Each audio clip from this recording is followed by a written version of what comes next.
Good afternoon, guys. All right, so wrapping up week 2 and headed right into week 3. Obviously, a ton of respect for USF, their coaches, their program. They're playing as good a football as just about anybody in the country. The way they beat 2 top 25 opponents, and again, playing at a high level, really explosive football team, disruptive, high energy, physical, tough, well-disciplined. Great opportunity for our program. So, questions, please. With you guys played them last year, obviously for the first half, they gave you guys faith, they were right there with you. How much can and will you take from what you were able to play against them in person last year? You guys go the first time. You know, they were very different last year when they played against us. They're very multiple on defense. We saw a lot of man coverage that game, and you know, we were okay running the football, not great until the end, but we hit them on some pass plays. They've been really good in coverage the rest of the season and to start this season, and defensively they're top 2, top 5 in just about every category relatively to, you know, the important parts of the game. So we can expect to see, I'm sure there's some residue, but Todd Orlando, who we know had a chance to work with before, is an excellent football coach. Again, big menu, so you got to prepare for a lot. What stood out to you about USF's game against Florida? Physicality, speed, guys running to the football, 11 hats to the ball all the time, good tackling, aggressive corners, guys that could play man coverage but come up and force tackle, could played multiple coverages, pressure, disguise pressure, a handful of stuff that you have to really prepare for. I know you look at just what's in front of you. I get that, obviously, and respect it. But the storyline for the next 3 weeks is going to be the same. It's an in-state team that you beat pretty badly last year. It's going to be the same story next week and then the game after that. When you saw the way the schedule sort of broke, did you start prepping what the messaging would be? Because you know what's being said in the other locker rooms for the next 3 weeks. You know this game's going to mean a lot more than it even ordinarily would, with it being a state rivalry game, just because of what happened last year. I think anytime you step on the field, the game better mean more to you than it does to the other side, you know, regardless of what that logo looks like or whatnot. And that's always the best way to respect football. We're firm believers in that. For us, you know, you look at games past, and that game in particular, the score there might have been separation in the second half, but that game was a lot closer, and that game is so far in the past in terms of personnel, schematically, what both sides are evolving into and what have shown this year so far, that we don't, of course you always watch film because you want to feel for personnel and some tendencies or whatnot, but it's a very different game in 25, and so we're looking forward to the opportunity. Mario, you mentioned JoJo after the game on Saturday, and then Hayden Lowe on the radio this morning. Just you said Hayden Lowe may be out for a little while, but do you anticipate JoJo, Armando Blunt, and Jordan Lyle being ready for Saturday? Yeah, I expect JoJo, Lyle, and Blunt. Hayden Lowe will now be out for the season. His injury is a little bit more significant than what we thought, so you know, he'll come back strong and he'll be ready for spring football, but he will be out for the season. Or the disappointment for Hayden? I know you guys are excited the spring was all, just disappointed for him. Man, that guy's got an unbelievable future, tremendous upside. He is physical, he is strong, he loves football. He's young, you know, he makes his mistakes like anybody else, but yeah, we were looking forward to playing him a bunch. And he got banged up a few weeks ago and really tried to come back, and it didn't work out. So finally, a decision was made that we gotta start getting him ready for spring football and for the rest of his career here. What challenges Byron Brown pose? You know, I think what doesn't get talked about enough is the fact that I think he leads the country in most consecutive passes without throwing an interception, and he could throw it all. I mean, the deep ball is phenomenal, deep ball by him. The quick game, the intermediate game, the off-script plays, hard to contain, hard to bring down.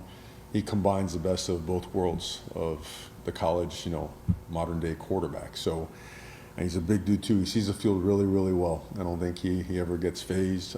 I thought he put an exclamation point on one of his plays against Boise when I mean, he ran through, you know, he came free on that one particular scramble, and he could have glided into the end zone, but he made it a point to go and put a hit on the defender. So he's a winner. and he's tough, and he's physical, smart, so great football player. Mario, two guys on defense. Marquise Lightfoot, what have you seen from him these past couple games? Seems like whenever he is out there, seeing him generate pressure and whatnot. And then Keontae Scott, what he's been able to do in all those first 2 games. Yeah, Marquise is really coming on, really getting some valuable snaps. Very versatile, great pass rusher, playing well against the run. Great in coverage, does it all. I mean, he's a gifted athlete. He's should be over 230 now, 6'5" and a half. On his way to 6'6", and he's one of our fastest defenders. I mean, he times up there with the fastest linebackers, and he's only developing more and more and more. Big future for him, so he's been a big factor for us. Keontae Scott has been a tremendous addition at nickel, as you have seen, because he's done it in coverage, he's done it in the run game. That nickel position gets challenged, right? People start going formation to the sideline and trying to get him into the box to fit runs and everything. And he's tough, he's physical, he's a good blitzer. He's a great cover guy, great man-to-man guy, understands the playbook top to bottom. He could fill in at corner, safety, you name it. He could do it all. Like you said with Brown, it's 240-something passes since he's thrown a pick. Yeah. Yep. Carson's close to 200 going back to last year without one. There's some pretty good DBs on their schedules, and these guys aren't throwing checkdowns. To be able to go 50 passes without getting jumped, I mean, just what's that say about the skill level, the accuracy, the arm strength, the belief in the receivers? Yeah, these guys aren't throwing bubble passes all day. Again, they're pushing the ball down the field, in the form of play action, the form of just drop back. Third down percentage is really high for both, and plays under pressure, completions under pressure are high for both as well. So again, that position, when it has experience and has talent and has a lot of want to, it's a dangerous combination, and both quarterbacks are really highly skilled, highly experienced, and they want to win. So it's going to be an awesome opportunity. You've rotated Samson Ogunlola in a good amount the last 2 games. So what do you like about him and his progression, and how valuable is it to have that, that 6 offensive line who can come in, spell a guy for, a couple drives and stuff like that? Well, Samson's played great football, and I know everybody, it's well documented, he was such a highly touted guy. Everyone wanted it to happen right away, but that's not the way football works. Football is a developmental sport, and sometimes it pops for guys a little bit later than others. And he's hitting on all strides right now. He's hitting on all cylinders right now. He's playing with a lot of power in the run game, a lot of balance and body control, great use of his hands in the passing game, position versatility, jumps out of tackle, and at guard, he could play 4 of the 5 positions. And Ryan Rodriguez is another guy that we consider another co-starter. Max Buchanan showed in the game what he can do. Tommy Kinsler showed what he can do. SJ showed, a lot of guys showed up in a big way. And again, Matthew McCoy's versatility showed up as well. So we feel like that position continues to develop at a high level, and we want to continue to recruit at a high level because, there'll be some departures at the end of the year, but certainly feel very, very strongly about the direction. Mario, what do you like about Samson at guard? Just how he just looked there, obviously you touched on tackle. You always wonder, because he's so long, can he actually fit in there and generate power, right? The A gaps are really important as it relates to both keeping a clean pocket and then running the football. But Samson, you'd be hard pressed, and we have a lot of these guys now. You'd be hard pressed to find people like him that work as hard as he works. You'll find him in here at all hours. So he has worked himself, he has learned himself into being an excellent football player. At guard, which was very new for him, he's learned to play with his feet in the ground and to play with power, with bending his knees and a flat back, which is really important, right? And understanding that those man blocks and combinations, the timing is different than it is outside at tackle, both in the pass game and the run game. So I think the mother of all learning, the repetition, has taken its course, and he's had so many reps at all those that he's really developed into an excellent football player. And he's another one that's just getting started. So we look forward to more great play from him. There are bigger goals, obviously, but, back when you were a player, I think there was the Florida Cup. I think there was actually a physical trophy for the state title. There's a lot more teams now than there was then and all that, but what do in-state games still mean? They're as meaningful as you can imagine, right? To me, anytime you play in-state, those things, they're rivalry games, naturally. And they last for an entire year, right?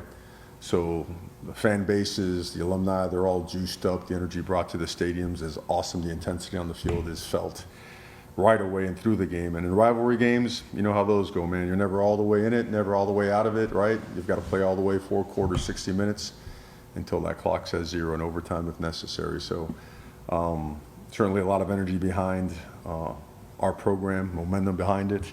So we're looking forward to a great opportunity on Saturday. Their offensive line, USF's, a lot of guys that started at the P4 Yes. level.